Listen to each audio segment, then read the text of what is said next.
Hi అండి, welcome to my home kitchen. అందరూ ఎలా ఉన్నారు? బాగున్నారా? ఈరోజు మన హోమ్ కిచెన్లో మన బాడీకి ఎంతో చలవ చేసేటువంటి సగ్గుబియ్యం పాయసం ప్రిపేర్ చేసి చూపిస్తున్నాను. దీనికోసం ముందుగా ఒక కప్పుతో సగ్గుబియ్యం తీసుకుని దీనిని ఒక 1 అవర్ వరకు బాగా సోక్ చేసుకోవాలి. నేను చేతితో ఇది మీకు చూపిస్తున్నాను కదా, ఇది మెత్తగా సోక్ అయి ఉంది. మీకు టైం లేదు అనుకుంటే కనీసం ఒక 15 మినిట్స్ వరకైనా నానబెట్టుకోండి. తర్వాత ఒక గిన్నె తీసుకుని ఇందులో ఒక కప్పు సగ్గుబియ్యంకి ఒక 3 కప్స్ వరకు వాటర్ని పోసుకోవాలి. ఎక్కువ నానితే 3 కప్స్ సరిపోతుంది.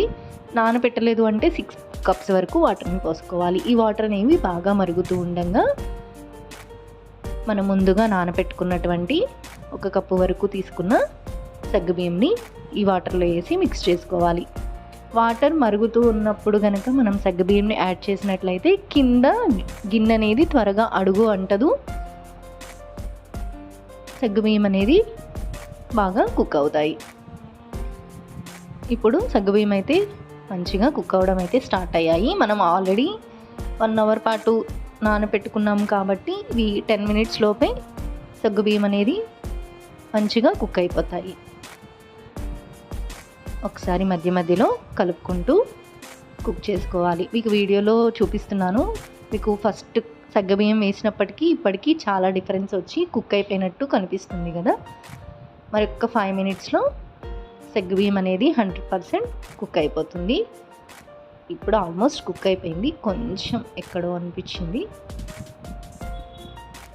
ఫైనల్గా సగ్గుబియ్యం అయితే బాగా కుక్ అయిపోయాయి. ఇప్పుడు ఇందులో ఒక కప్పు సగ్గుబియ్యంకి 1/2 కప్ నుంచి 3/4 కప్పు వరకు తురిమి పెట్టుకున్నటువంటి బెల్లంని వేసుకుని బెల్లం బాగా కరిగే వరకు కుక్ చేసుకోవాలి సగ్గుబియ్యంతో పాటు. ఇలా కుక్ చేయడం వల్ల సగ్గుబియ్యం కూడా స్వీట్నెస్ అనేది పట్టి మంచి టేస్ట్ వస్తుంది. తర్వాత ఇందులో ఒక 1/2 టీ స్పూన్ వరకు ఇలాచీ పౌడర్ని వేసుకోవాలి. నా దగ్గర ఇలాచీ పౌడర్ మిక్స్ చేసింది లేదండి, దీన్ని నేను రోటిలో దంచుకున్నాను. కొంచెం 1 స్పూన్ షుగర్ వేసి దంచుకుంటే ఈ విధంగా పౌడర్ అయిపోతుంది ఈజీగా. ఇప్పుడు బెల్లం ఆల్మోస్ట్ కరిగిపోతూ ఉండగా మనం ఇందులో ఈ విధంగా 1 స్పూన్ వరకు బియ్యం పిండిని తీసుకుని కొంచెం వాటర్ని పోసుకుని మిక్స్ చేసుకుని ఈ కరిగిపోయినటువంటి బెల్లం అలాగే సగ్గుబియ్యం పాయసంలో యాడ్ చేసుకోవాలి. ఇలా బియ్యం పిండి వాటర్తో తడిపి వేయడం వల్ల పాయసం అనేది కొంచెం థిక్నెస్ ఉంటుంది, అలాగే టేస్ట్ అయితే బాగుంటుంది. ఈ విధంగా మనం బియ్యం పిండి వాటర్తో తడిపి వేసాం కదా, మధ్య మధ్యలో గరిటతో కలుపుకుంటూ 1 or 2 మినిట్స్ కుక్ చేసుకోవాలి. ఈ విధంగా కుక్ అయిన తర్వాత స్టవ్ ఆఫ్ చేసేసుకుని ఇందులో కాచి చల్లార్చినటువంటి మిల్క్ని యాడ్ చేసుకోవాలి. ఒక 3 కప్స్ వరకు మిల్క్ని యాడ్ చేసుకుంటే సరిపోతుంది.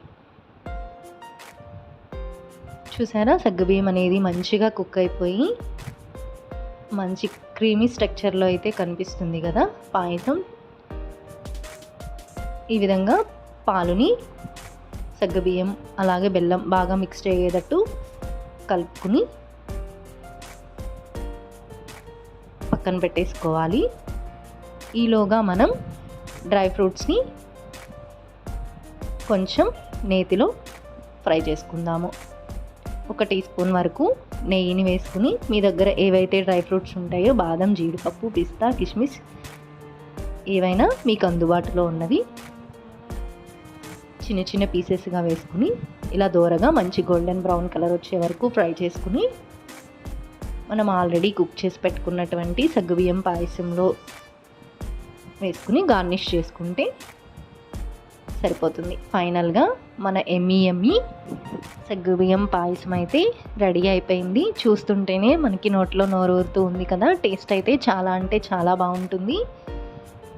పాయసం ఇంకా చిక్కగా అయిపోతుందనే భయం ఏం అవసరం లేదు, ఇలానే ఉంటుందండి. చల్లారిన తర్వాత కూడా టేస్ట్ అయితే చాలా బాగుంటుంది.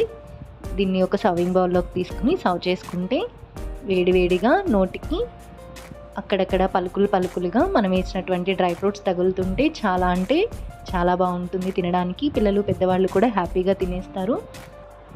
మనం డైలీ తీసుకునే ఆహారంలో సగ్గుబియ్యంని కూడా యాడ్ చేసుకుంటూ ఉంటే హెల్త్కి చాలా బెనిఫిట్స్ ఉంటాయండి. మీరు కూడా ఒకసారి ఈ విధంగా ట్రై చేసి చూడండి. మీకు ఈ వీడియో యూజ్ఫుల్ అవుతుంది అనుకుంటున్నాను. ఈ వీడియో కనుక మీకు నచ్చినట్లయితే లైక్ చేయండి, షేర్ చేయండి, సబ్స్క్రైబ్ చేసుకోండి. Thank you for watching.